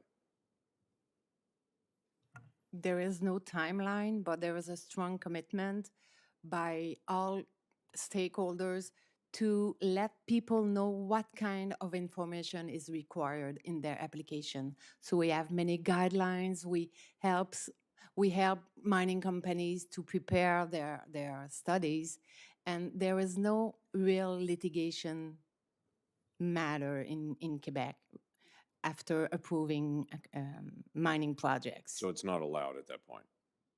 It's not allowed. Would you precise your question? Well, so the litigation's not allowed once the province has made the decision, then the decision's made? It's possible, but it's not just happening. It's not just happening. Okay. Mm-mm. Okay, Minister Wilkinson, you want to comment on that at all? Yeah, I mean, look, the idea of certainty around timelines is really important. And to be honest with you, we also need to ensure that we are better aligning state level, provincial level, and federal systems. And we're actually in the process of launching a process to try to align permitting and regulatory processes more effectively, because we actually have to get mines built more quickly. As we think forward to the challenges of critical minerals. But in terms of the process, there is a deadline. And once the decision is taken, yes, you could launch a lawsuit around issues around procedural fairness, for example, but by and large, you are at a point where projects will simply move ahead. Okay. But we don't have that advantage at this point. We stretch things out for decades in the process, and we need to build more mines here as well, but we can't seem to be able to get through the permitting process to be able to get it done. Premier Kenney, thanks for being here as well for all of you. President Biden's first foreign policy decision that he made January the 20th of 2021 was to say the United States is not going to purchase more oil from Canada, we're going to purchase more oil from Russia. And then he then pressed on that to say, actually, we're not going to purchase more oil from Canada, we're going to purchase more from Russia and OPEC. And that has proven to be a problem, obviously, for the United States. We need to purchase more from Canada in the days ahead and have the consistency of that. You outlined that there is a process that you're currently walking through to be able to increase the capacity for existing pipelines and then to increase the capacity. You're saying up to 1 million barrels a day of increase that could come from Canada based on what's happening right now. Walk me through that process now. Sure. Right now, in the North American pipeline network, there's about 300,000 barrels of unused capacity that we could fill, and we anticipate that most of that will be filled. What's preventing you from filling that now? Nothing is happening. It's happening. Secondly, there would need to be a bunch of technical changes in the network to increase our export capacity through what the midstream companies call pipeline optimization, some line reversals, introduction of drag reduction agents and other technical changes. And they estimate collectively, the midstreamers, that this could add up to 400,000 additional barrels of egress. And then finally, by Q1 of 2024, the Trans Mountain Pipeline expansion, which is owned by the Government of Canada, should be operational, adding upwards of 600,000 barrels that will largely be taken by tanker from Vancouver to West Coast U.S. refineries in Washington and California. Okay. That's because we didn't put a pipeline through the middle of the country. We're having to drive tankers around the edge. Both of those projects could have gone ahead. It's not an either or, but the veto of KXL reduces our ability to ship 830,000 barrels a day. Okay, can I ask one more follow-up question on this? I'm about to bump against time. Go right ahead. The price of a gallon or a liter, however you are going to determine it from province to province, the price of a gallon of gasoline in Canada is more than it is in the United States. What's the difference there? Why is the price higher in Canada? Well, we nominate as the it United States? in liters, so I'm not quite sure how to do the conversion, but we have generally higher taxes on the Canadian side. Okay. Where does that break down? Is that the provincial, federal, It's both. then you've got the carbon tax mixed in there as well? There's fuel excise taxes, there's a federal consumption tax, and then there's carbon taxes. In Alberta, we have suspended the collection of our fuel tax because of inflation. Right. What's the carbon tax level in there per liter? $50 a ton, which comes out to, I think right now, about 13 cents a liter. Okay. Okay. Thank you. Senator Murkowski. Mr. Chairman, thank you. Ranking Member Barrasso, thank you for having this hearing. Thank you for inviting our friends and neighbors from Canada. I absolutely concur with Senator Marshall when he says sometimes our solutions are right in our backyard. Look to your neighbors first, and for some strange reason, we have not done that as we have looked to our energy needs with this administration. And Premier Kenney, you said you're having a hard time understanding the Biden administration's approach on this. Know that there are many of us who are also having a hard time understanding where and why the administration has taken the approach that they have. There's a lot of kinship between Alaska and Canada right now. We feel like we have been shunted off to the corner as well, and our opportunity to provide for America's domestic production has been effectively derailed by this administration, whether it's the actions within the NPRA, the recent actions with regards to lease sales in Cook Inlet, or the opportunity that we have within our coastal plain area. So we're also having a hard time understanding the direction from this administration. But I have to ask the question because we saw the response from President Biden after Russia took that first step into Ukraine, and the effort was not to come to Canada as our partner, but to call on Venezuela, to call on Iran for increased production, to turn to OPEC. Is there something different in the product, in the oil itself, in the crude itself, something in Venezuela or Iranian oil that American or Canadian oil doesn't have? Is it cleaner? What would give them that advantage over what we might be able to do here in the United States or in Canada? Is there anything? Thank you, Senator. I think the best comparator between our oil would be with Venezuela because both are largely heavy oil reservoirs, and we are now at or below the carbon footprint for a barrel of Alberta heavy versus Venezuelan heavy. So there's no environmental advantage. I would add that the Venezuelans, this is a state-owned enterprise in a kleptocracy with zero transparency and zero real commitment to North American-style energy standards, whereas we are dealing with world-class publicly traded companies that rank in the top decile of ESG performance for energy producers in Canada with incredibly ambitious environmental and emissions targets. So I think we probably end up in a comparable sense, penalizing ourselves because we are so self-critical, we are so transparent. I don't think we really know what the emissions profile is of energy being produced in Venezuela and Iran, is my point. Well, I would agree, and again, Alaska shares many of those same attributes in terms of how we are able to produce in a way that not only minimizes footprint, but in terms of reduced emissions, methane emissions, we are heads and shoulders above not only other countries, but many states as well. But again, it's absolutely incomprehensible why we would not seek those options and avenues that are cleaner, help not only our respective states, but again, this North American Energy Alliance, which to me is just common sense. You know, you have highlighted two things that that the administration has taken that have harmed the ability of Canadian crude to reach our refineries, clearly Keystone, and you also have mentioned this Enbridge Line 5, which I hope the administration is paying heed to your words here. You've talked about optimization. What more can this administration do? We already know what they've done to limit our ability to have better relationship, better partnerships on this energy alliance. But what could they do today? What could this administration do today to help improve this energy relationship between our two nations? Well, one would be to join Canada in opposing the governor's effort to decommission Line 5. Secondly, working with midstream companies on accelerating approval for the pipeline optimization projects that are likely coming forward. Third, apply the principle we heard earlier about from Quebec about the application of the Title III of the Defence Production Act to the development of critical minerals in Canada. Why not treat Canadian oil and gas the same way? Those are good recommendations. You know, Canada is one of the few countries that's considered a domestic source under our Defense Production Act under Title III. So that is something that's an area of opportunity that I think we need to push this administration to look to.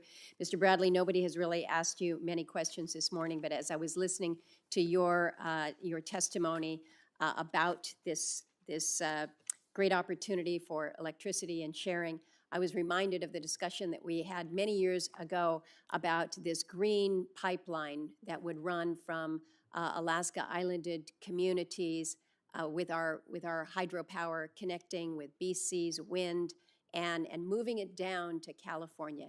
It was a pipe dream at the time. People told us we were crazy. Obviously, it hasn't happened, but I think about the great opportunities that we have between our two countries for these shared resources. And Mr. Chairman, I don't think there has been a more important and more timely hearing about what we can be doing right now from an energy security perspective than this cooperation and a true North American Energy Alliance. So my suggestion would be that we have an opportunity to take this committee to Alberta for a little bit of a field hearing and see for ourselves, because I think we could learn a lot. Yeah. Senator Murkowski, you and I went to visit, and you and I went up to Alaska, and when I left you, I went right down to Alberta and talked to all of our friends there. I was, on a bipartisan way, we were both very embarrassed that our country did not turn to ourselves. Alaska was not asked. Our producers in America were not asked. Our friends in Canada were not asked to step up production and help us. Let's help the rest of the world keep ourselves independent. All we're trying to do is a common sense approach. What West Virginians are asking the same questions that you're asking in Alberta and all over Canada, and the same as you're asking in Alaska. That was the reason I thought it was imperative that we invite our friends down to show the interconnecting that we depend on each other. And we can basically do an awful lot and make North America not only energy independent, but we can help our allies around the world, G7, all of them. We can bring all of our friendly countries in. That's what we're trying to do, and use all the best technologies. You all do some things that we think that are very, very good, and we do some things that we think that we can be helpful, and together we can truly move forward. But I'm happy about this too. And with that, we're going to go to Senator Daines. All right. Chairman, beat you by 5 minutes. I'm so sorry, Senator Hoeven. You made it before 11:30, and I was so proud of you. But Senator Daines beat you. That's a little inside joke here. that we have. He's a neighbor state. That's okay. You're okay. Okay. We love North Dakota. We love Alberta, too. They're great neighbors. And Premier Kenny, it's good to see you here again. As you know, Montana and Alberta have long worked together. We have strong economic ties. We share firefighting resources. Our electric grids are intertwined. Two of our national parks connect to form the crown of the continent. The partnership between Montana and Alberta, as well as the United States and Canada, creates jobs, it provides energy and food security, and increases the economic prosperity of both of our countries. Unfortunately, in one stroke of a pen, President Biden, hours after being sworn and hours after talking about uniting America, then divided it when he damaged and undermined that partnership we had when he canceled the Keystone XL pipeline. Premier, you know better than most what the Keystone XL pipeline meant for jobs, revenues, and energy security. I've been spending time with leaders in Eastern Europe. Vladimir Putin has Eastern Europe and Europe over a barrel right now because of dependencies on Russian oil and gas. And that's why Alberta filed a suit against the United States seeking $1.3 billion in damages. Let me just read a line from that filing. The Biden administration's decision to revoke the Keystone XL pipeline, and I quote, resulted in the loss of thousands of jobs, caused systemic harm to the American, Canadian, and Albertan economies, and diminished the highly integrated North American energy system upon which future North American prosperity will continue to rely. We just saw gas prices at an all-time record. My Montana farmers and ranchers are driving up now and seeing diesel at nearly $6 a gallon. That line from that lawsuit, I think, sums it all up. As you point out in your testimony, when gas and energy prices hit record heights, families are struggling. Instead of calling on U.S. and Canadian producers, President Biden went to OPEC, Venezuela, and Iran. It's like a Babylon Bee parody, but it was reality from this administration. Energy security is national security, and we should be increasing North American production, not going to foreign adversaries. Premier Kenny, do you worry that the Biden administration's arbitrary decision to kill the Keystone XL pipeline, and I say arbitrary because I don't see any sense from an environmental viewpoint, economic viewpoint, it's the most carbon-friendly way to transport a liquid. It kills thousands of jobs. Could that possibly lead to further decisions to kill transborder pipelines? And by the way, there are 70 operating oil and gas pipelines in the United States and Canada as we wake up here today. 31 for oil, 39 natural gas. Could this lead to further decisions that connect Alberta and Canada to the United States? And what can we do to continue to strengthen the Montana-Alberta energy partnership? Thank you. Thank you very much, Senator. Good to see you again. The answer is yes. I'm concerned it creates a very problematic precedent to retroactively veto a project that's been approved. The border crossing of that KXL had been built between Saskatchewan and Montana with the government of Alberta as a co-owner. So you have a foreign government investing in a project, making an investment predicated on the certainty of the U.S. regulatory process, clearly in the mutual economic interests of both countries, being retroactively vetoed. And frankly, when I then looked at the political pressure coming from Governor Whitmer to shut down Line 5, which her state depends on as a major energy source, wondering, is it possible a U.S. administration, with a flick of a pen, will shut down a 6-decade-old safely operating pipeline? It's created a serious problem of investor confidence. You are right, the U.S. State Department under former Secretary Clinton concluded not once but twice through exhaustive studies that KXL would have had a lower emissions profile than the alternative, which is increasingly shipping by rail. And I would point out that most of the major U.S. unions supported the steelworkers, Teamsters, building trades, and others. Now it's done and dusted. KXL is behind us, but I hope that the invasion of Ukraine and the imperative of energy security causes a fundamental rethink about these issues in Washington. Well, I hope it wakes up the woke, because it's a dangerous ideology, and people are suffering because of what this administration is doing of this keep it in the ground, shut off fossil fuels. And it's a huge concern, as you've heard today here from many on this committee. Premier Kenny, by failing to mirror the aggressive steps that Alberta has taken to increase and streamline timber harvest, the Biden administration has also failed to be a partner to Alberta in pursuing climate objectives.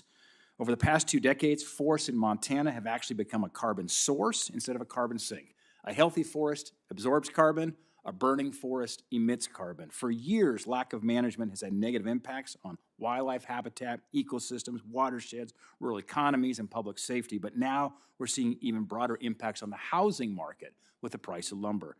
During the height of the pandemic, the price of lumber more than tripled, and even now, the volatile lumber market has increased the average single-family home price by nearly $20,000. Despite this, Montana lumber production has actually decreased by 11%, and we just had another mill close last December. When I was growing up in Montana, we had over 30 active sawmills. We're down now to one I can count on one hand and one finger. This is not for a lack of supply. Montana has over 9 million acres in need of treatment, and our annual timber harvest is half of what the allowable sale quantity studied and approved in our forest plans. Let me cut to the question here, Mr. Premier. How does this compare to the forestry permitting process in Alberta? And would you agree commercial timber harvest is often the best tool to accomplish our environmental objectives? Yeah. Because we're going to see it takes over 5 years to complete an EIS Yeah. and initiate forest management projects here in the United States. 100%. Fortunately, under our Constitution, provinces also regulate forestry production. And we've seen actually the exact opposite of your experience, a 30% increase in harvesting since 2011, a $6 billion increase in investment in our forestry industry. Last year was the best year in terms of volume of fiber and revenue for the industry. You know, I think I'm glad the province regulates this because we have within our province a large federal park called Jasper, where the forests have been absolutely destroyed by pine beetle because there was no responsible harvesting policy. So I think this vindicates local regulation of forestry. And we're seeing that in Montana. I'll close here, Mr. Chairman, but our state lands, we're seeing those, on the leadership of our Governor, Gene Forte in Montana, we're seeing increased harvests. Our federal lands, that's the problem. It sounds like it's a similar problem in Canada. Mr. Premier, thank you. Thank you so much. And now Senator Hoven. Thank you, Mr. Chairman. And in 2015, the chairman and I actually co-sponsored legislation. It was Senate Bill 1 to approve the Keystone XL pipeline. It passed the Senate, passed the House. It was vetoed by President Obama. Had it not been, it would today be bringing 830,000 barrels a day from Canada to the United States, which obviously would be of great help. And the likelihood is it would have been expanded, and it would be probably well over 1 million barrels a day versus trying to get it from some adversary, be that somebody in OPEC or Venezuela or somewhere else. So how do we go forward now as partners? And I'm going to talk about another fantastic partnership we have, the Dakota Gasification Company in North Dakota. Takes lignite coal, converts it to synthetic natural gas, captures the CO2, and sends it to the Weyburn oil fields in Saskatchewan. And there it's put downhole for tertiary oil recovery. And that's been operating successfully for well over a decade. What a great partnership. How do we go forward, Premier, and build on these partnerships now? Looking, and I've given you an example of one that obviously should be in place, Keystone XL, and another one that is in place and operating very effectively, providing coal-fired, in this case, electricity, but also synthetic natural gas, and then also producing more oil through the tertiary oil recovery. Great partnership between our two nations.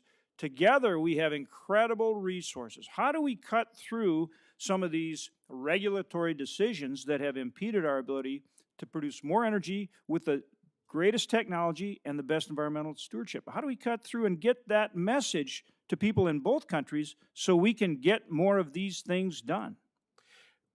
Thank you, Senator. Great question. I won't pretend that Canada or Alberta has an optimal system for regulation and regulatory certainty. To the contrary, we've had huge regulatory delays and uncertainty, particularly around pipelines. But with respect to production and permitting, that's primarily controlled by the provincial governments on oil and gas in Canada.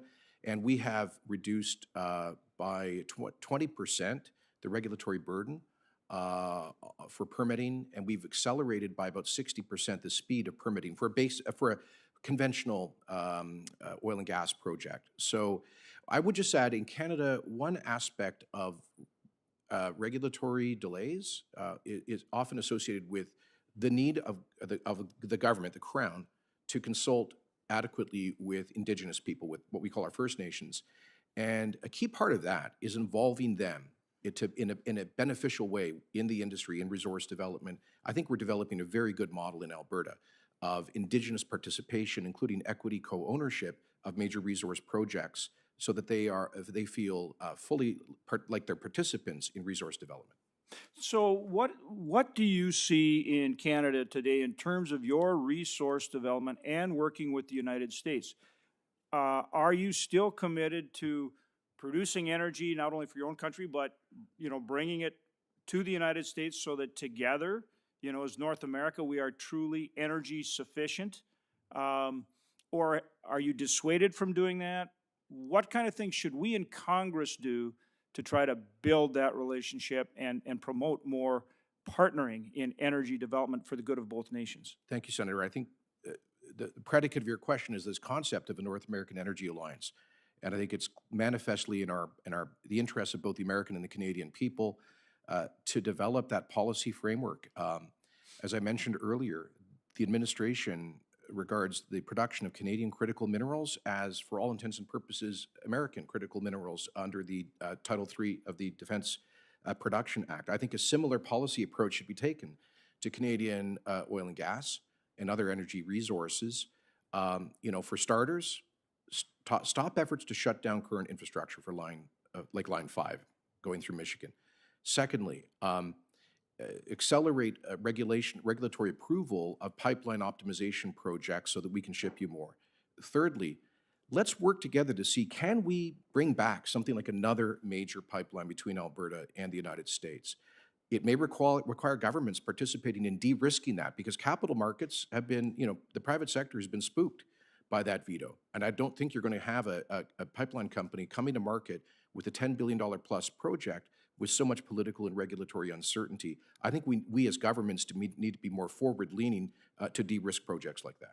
Right, which takes both the provincial or the state government and our respective federal governments to work with us to do it, right? Yes, sir. Yeah.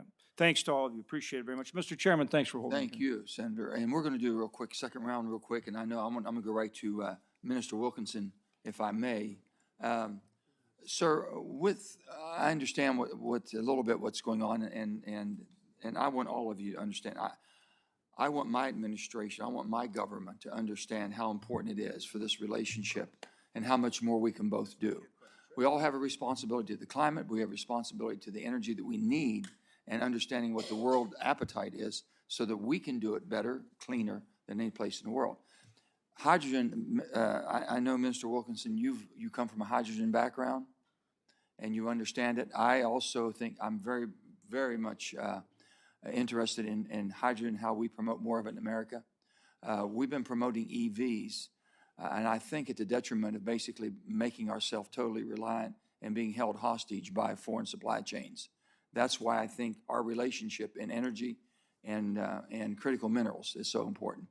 I also believe that as we move forward in America, we're going to start requiring that all the pipelines that we do are dual-purposed, that they're properly coated, properly using the proper steel components to be able to carry both gas and as we transition. So if you can tell me what you are doing in your government and how you're looking at hydrogen, and let's say that in areas such as Alberta, Saskatchewan, some of your larger energy producing areas of your country, how that can be supportive and how it can be helpful. Thank you, Senator, and I agree with everything that you said. Hydrogen, I think, is going to be extremely important as an energy carrier as we move forward in a whole range of different we can do it. We don't have to rely on any supply chains, any foreign supply chains. We can do it. Absolutely. Absolutely. And both Canada and the United States are well placed to actually be producers of large quantities of hydrogen. In Canada, we can go both directions. One is producing it using electricity, which is what Quebec would normally do. The other is producing ultra low carbon hydrogen from natural gas, capturing the CO2, which is Alberta, Saskatchewan. We see Canada as an emerging hydrogen vehicle for the world, certainly for Western Europe. We see working with the United States on ensuring that we're building up transportation corridors and linking up hydrogen hubs that we're both developing as a way for us to accelerate progress on this.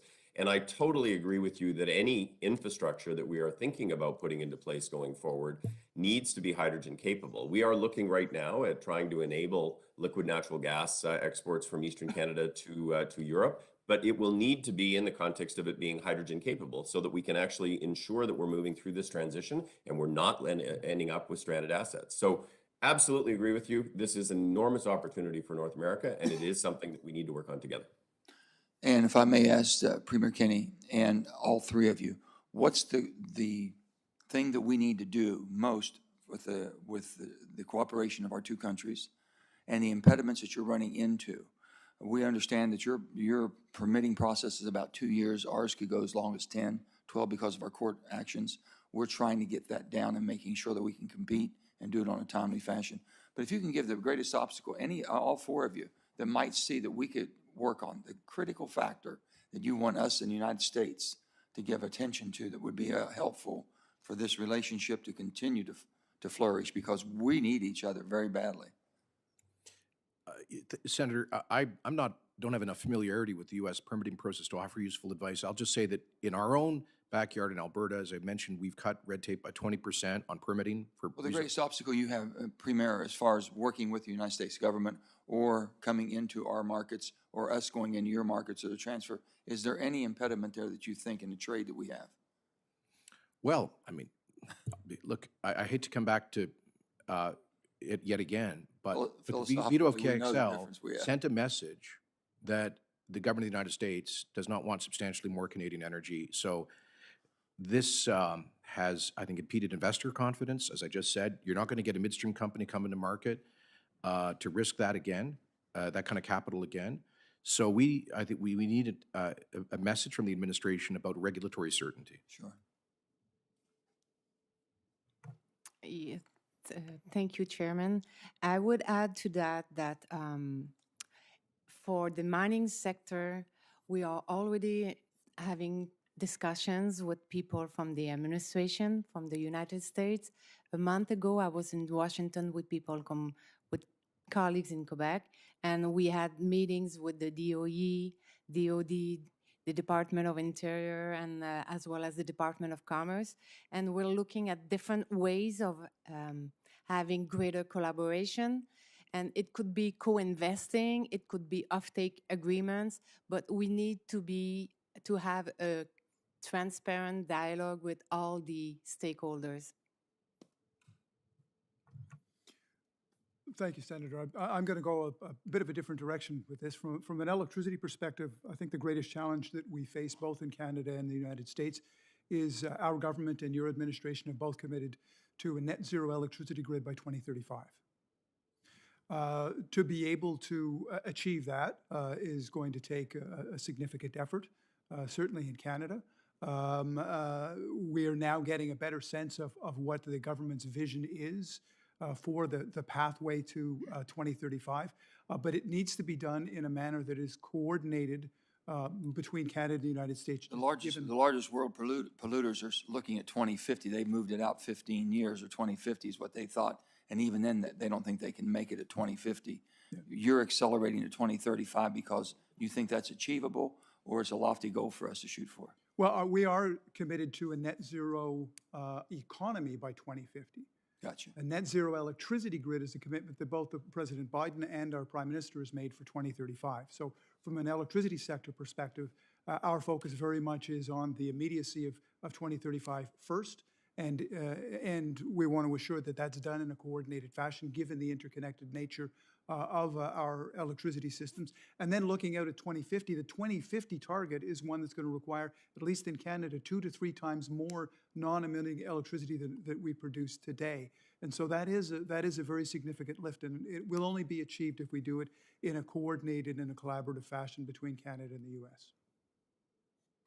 And Senator, maybe I could just say a word. I mean, I completely agree that there needs to be a much more strategic approach to North American energy. And that certainly very much includes the energy sources and the associated materials that are going to be really required in the future. That includes hydrogen, it includes critical minerals.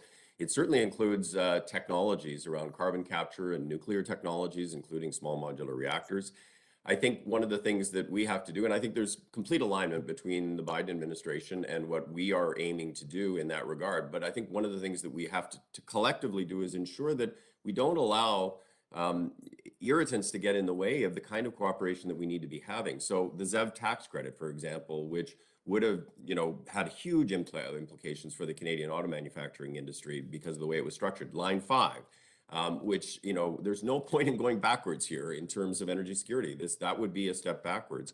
The same thing with, American tariffs on solar panels that are manufactured in Canada. It was intended to go against China.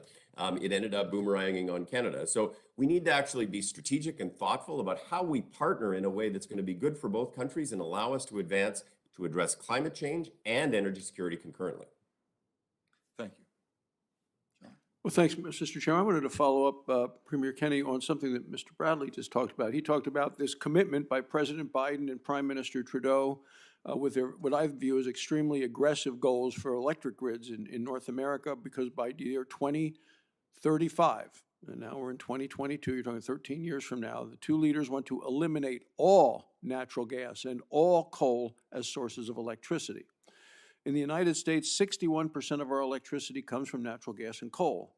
So, Premier Kenney, are you concerned that such aggressive goals are going to create reliability problems at the border and for people in your Yes, frankly, yes, Senator. We agree about the urgency of reducing emissions, and that's why, in fact, Alberta will have completely shifted away from thermal coal, which was 5 years ago our major source of electricity generation.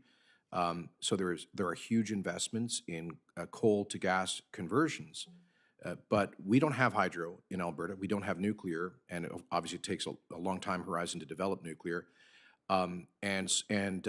So if the federal government requires us to move away from natural gas without a reliable baseload alternative, we won't have a reliable electricity grid, which would obviously be devastating to our economy. So we want to have ambitious emissions reduction goals, but they have to be realistic. And natural gas is going to be part of our future. I agree completely with Minister Wilkinson. Alberta is going to be a key global hub, for example, in producing low-emitting hydrogen products, but that requires natural gas feedstock. So on the first day of office, President Biden killed the Keystone XL pipeline linking Canada to the United States. In May, he then lifted sanctions that allowed Nord Stream 2, linking Russia to Germany. I've been outspoken on my opposition to that. Nord Stream 2 ended up getting built. Keystone was not. Did the president oppose the wrong pipeline? I would argue yes, Senator.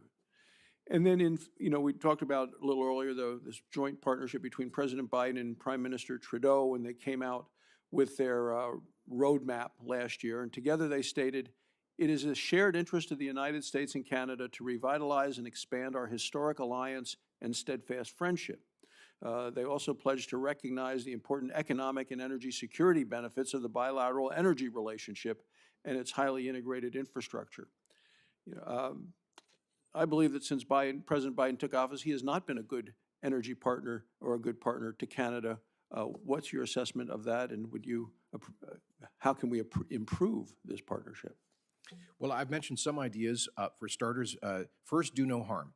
And I do not understand why the administration of the United States, which is pleading with OPEC to ship more, is taking a neutral position about an effort to shut down the shipment of over 500,000 barrels a day of light sweet Canadian energy to the upper Midwest through Governor Whitmer's effort to decommission Line 5. Now, we appreciate that Government of Canada and the Government of the United States are currently in negotiations about that, resolving this as a treaty dispute, but I don't think there should have to be negotiations. I think the Government of the United States should make it clear that it is contrary to the national interests of this country to shut down that project for starters. I think a strategic decision to treat Canadian energy as though it were American energy and really enter into a true alliance would send a hugely important signal to our companies, our upstream companies and our midstream companies, that there will be a future market here, that you're not hostile to Canadian energy. As I said, look, if we were serious about this, we could achieve within 5 years a complete elimination of North American imports of OPEC energy. That would be demonstrably good for the world environment, and global peace and security. Thank you, Mr. Chairman. Thank you. Senator Hicken. I just would like to add again, my appreciation for your attendance and participation today, but also to how much I support the vision of the greater North American energy, all of the above, and recognizing that our guiding light does have to be that the climate is changing much more rapidly than any of us would want. We're seeing it's an increase there's a larger percent of our landscape that is increasingly hostile to habitation and the production of food. And it's going to take a long time to we have to find effective ways and efficient ways to get carbon out of the air. But I think some of the benefits that we could have by working together, and you've all pointed this out today, we're stepping on our own greatest opportunity. I think the import of solar panels from Canada was that Mr. Wilkinson that mentioned that? We're going through that issue right now. The Commerce Department again is looking at the provenance of solar panels that could put our solar industry on its back for an extended period of time. For what real point? I mean, I understand the arguments on both sides. I'm not saying that I shouldn't say for what real point, but I understand the point. I don't think it's relevant in terms of trying to deal with a massive problem like climate, which is what all of you are clearly doing. So hopefully this hearing is a foundation that allows us to go forward and really begin looking at what an alliance would look like in a more pragmatic way. And I agree with all of you that it's got to work on the state level and the local level as well. But it'll never succeed without the cooperation and the orchestration of the federal governments involved. So, and I would hope that we could all work with Mexico as well. I think that they could be a very active and powerful partner in a lot of these issues, solar panels included. Anyway, I have no further questions, just admiration and appreciation. Thank you, Senator. Let me say to all of you, I appreciate so much. We've been looking forward to this for quite some time, and it's been very, very helpful.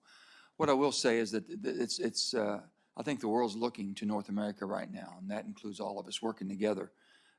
What I do see as the problem, and I've said this, my administration, with all the goodwill and intent that they have, and all of our concerns that we have responsibility to this beautiful planet that we've been able to occupy, to do the best we can. But with that, I've said this, this is called global climate. It's not called Canadian climate. It's not called United States climate. It's called global. And we have done more in I'm going to say the last 2 decades, probably to clean up using the fossils that we use in a cleaner fashion, which is the world's depending upon. And when I watch what China, they keep talking about China renewables. China has 3,000 coal-fired plants, and they're building 400 more. They're not taking their foot off the pedal at all. India had 500 to up to 800, and they want to build 100 more. The United States is going down. You all have basically gone down. Everybody has tried to be as responsible. You take the developing nations of the world and the leaders of the world, such as us and you take us out of the fossil industry before we have the replacement that the rest of the world could move into. God help us. God help the climate, because the rest of them will not do what we're going to do. They won't do what we have done in this free democracy that we all live in and the freedoms that we all enjoy. We've done it because it was the right thing to do. But taking us out of that industry before we have a replacement, and all I've said is the United States of America should go down 2 paths. We should basically make sure that we have reliable, secured energy for a period of time going through this transition as we're investing in the technology. You cannot eliminate your way to a cleaner climate. You can innovate your way to it. And when those crisscross and you give me as much out of what I'm getting out of the fossil now, dependable, reliable, and affordable, and when you can give me that based on dispatchable, reliable power whenever I want it, from the new technology that we are coming and we will be designing and developing, that's when the market takes over. It's not us making government decisions. It'll be the market that makes those decisions. But we have everybody afraid, well, if we do this and we build this great alliance in North America, we will become so good and so efficient at what we're doing, it'll just be basically prolonging us using fossil when people want us not to. And I only said I can speak from just my position and one vote as a senator, that I will not vote to support the European model of what they're dealing with today. I think we can do it better. And that's why I came to Canada, to see if you all would join us in the North American Alliance, and maybe we can get Mexico, as Senator Hickenlooper. We want to do that. But we have the ability, and I am scared to death that what Xi Jinping is watching, what Putin did with energy, is what he would do with the critical minerals for our computer chips, for basically the cathodes and anodes and the processing. And right now, I think both of our countries are dependent on what's coming from Russia in the technology end of it for us to be able to transition. I don't want to transition and be totally reliant on foreign supply chains. That's just me. And Minister Wilkinson, that's why I said energy is something, hydrogen is something I know we can do. So I've looked at that very astutely, and basically very encouraging that there's so much more that needs to be done. But again, I can say, I don't think we can do it without each other, and I think we need each other. I appreciate very much. We want to break down these barriers. We want to make common sense decisions. We don't want to take away and shoot ourselves any more than we already have, and I think we can heal the wounds that we have. And I just appreciate, and I hope you have a safe journey back home. Look forward to visiting you soon. And with that, let me just say, members will have until close of business tomorrow to submit additional questions for the record if they weren't able to submit today. I appreciate this climate partnership that we've been able to speak about. And also, I want to thank you again, and this committee will stand adjourned.